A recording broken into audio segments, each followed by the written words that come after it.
Local politics and changes afoot. Deputy President David Mabuza is expected to know his fate in the coming weeks when the ANC and its president give clarity on whether or not he should stay. This follows his failure to make it to the NEC along with a number of cabinet members. The party's newly elected Secretary-General Fikile Mbalula earlier indicated that a reshuffle is on the cards. For more on possible moves by President Cyril Ramaphosa, who's to stay, who's to go, we are now going to hear from Canaan Mdletshe, who is National Freedom Party Secretary-General. Mr. Mdletshe, thank you for your time this afternoon. A lot of interest in what's going to happen when things move and shake in the cabinet. Of course, the first question is who may replace David Mabuza as Deputy President? Your take. Good afternoon, Erwin, and good afternoon to the viewers at home. It's quite interesting. These are interesting times, and they were expecting a lot of movement within government. But it was clear, in fact, from the onset that Paul Mashatile was going to be the deputy president, and definitely he was going to replace David Mabuza. Actually, in one of the interviews, he indicated, I think it was 3 months before ANC conference, that whoever then is going to be elected the deputy president must go to parliament. So we know he was elected, definitely is going to parliament, and unfortunately for David Mabuza, his time is up. He has to go home and stay with the grandchildren. But is it so unfortunate? I mean, there is some sense that by the end of at least the year last year, that Mabuza was somewhat sort of over the job of deputy president, that he wasn't particularly, kind of switched on or engaged in the role. That certainly seemed to be the view amongst some analysts. Definitely, he was a no-show. He was nowhere to be seen. In fact, David Mabuza as a deputy president was the worst deputy president for the country, because you remember there was a time where we were told that he was in Russia for months and we didn't know where he was, and South Africa at that time was plunged into darkness by Minister Pravin Gordhan and the ESCOM, and at that time also there was COVID-19 in the country, but David Mabuza was nowhere to be found.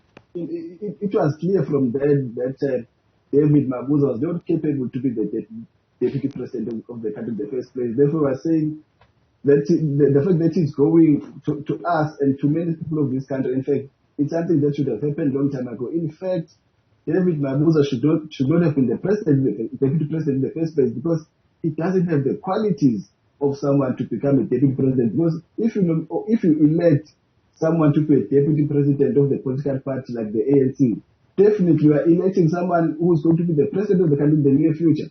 So David Mabuza didn't have all that. He doesn't have the charisma. He doesn't have the oomph. In fact, as I said, he was the worst deputy president South Africa has ever had.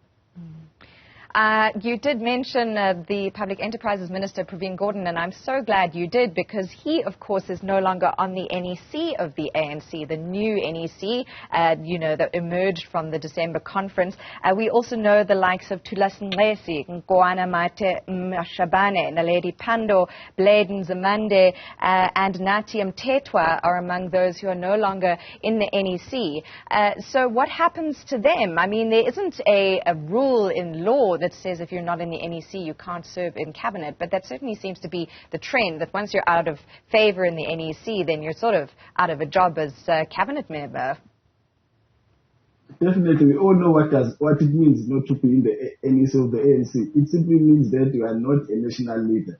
Therefore, Minister Pravin Gordhan is a goner.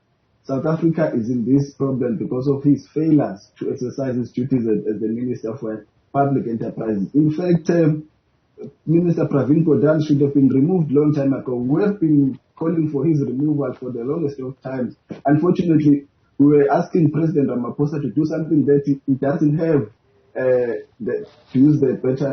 for the lack of a better word, he doesn't have the courage to fire underperforming ministers. For us, Minister Pravin Gordhan should have been long gone. And once you mention Minister Bladen Zimande, I'm sure many young people, students, we are mentioning a name that they don't want to see or hear, because Minister Bladen Zimande has failed to change the status quo within a university of this country. NSFAS continues to be a challenge to students, particular black students, because Minister Blade Zimande, the moment he was appointed, he didn't care. He didn't do much. In fact, he didn't do anything to make sure that NSFAS caters for the poorest of the poor amongst our society. Interesting. It has become a norm in South Africa that every time at the beginning of the year, there are going to be strikes, there are going to be marches by students. We will be told of students who are sleeping on the floor. We will be told of students who become sex workers simply because they cannot afford to pay rent, simply because Minister Penzimande couldn't do anything to assist them.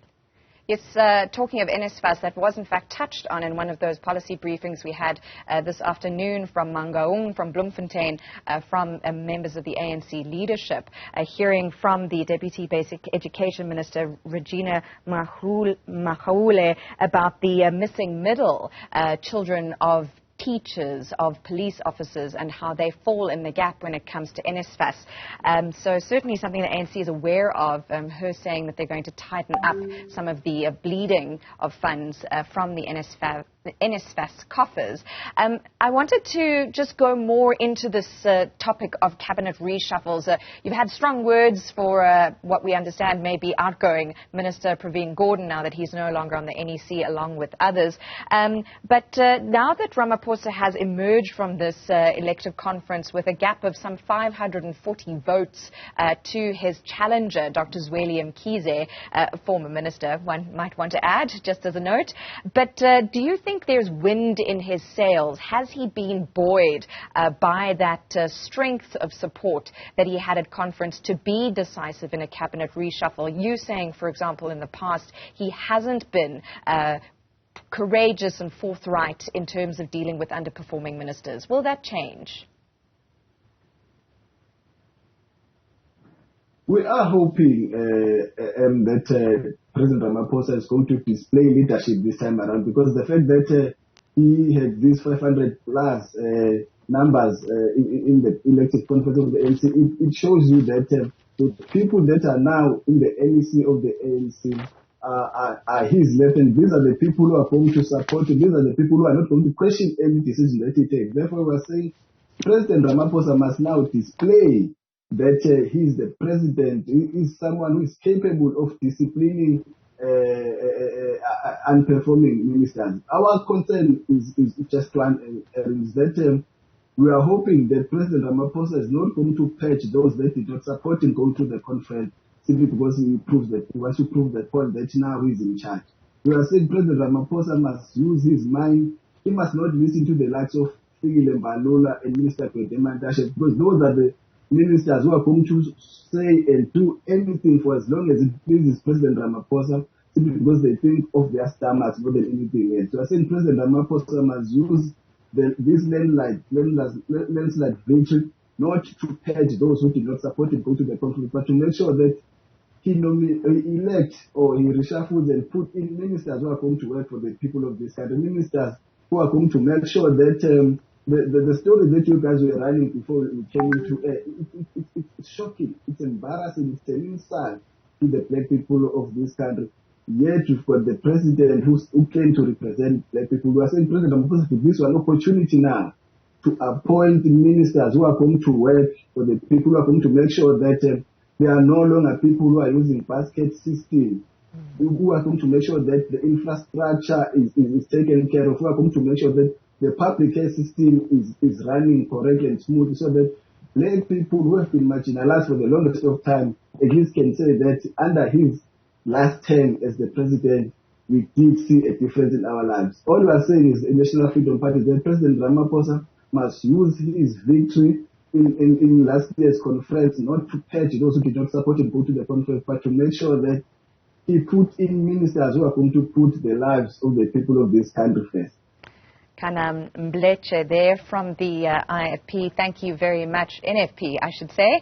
Thank you very much for that input on the ANC and a prospective cabinet reshuffle. ANC's Secretary-General Fikile Mbalula says is mere weeks away.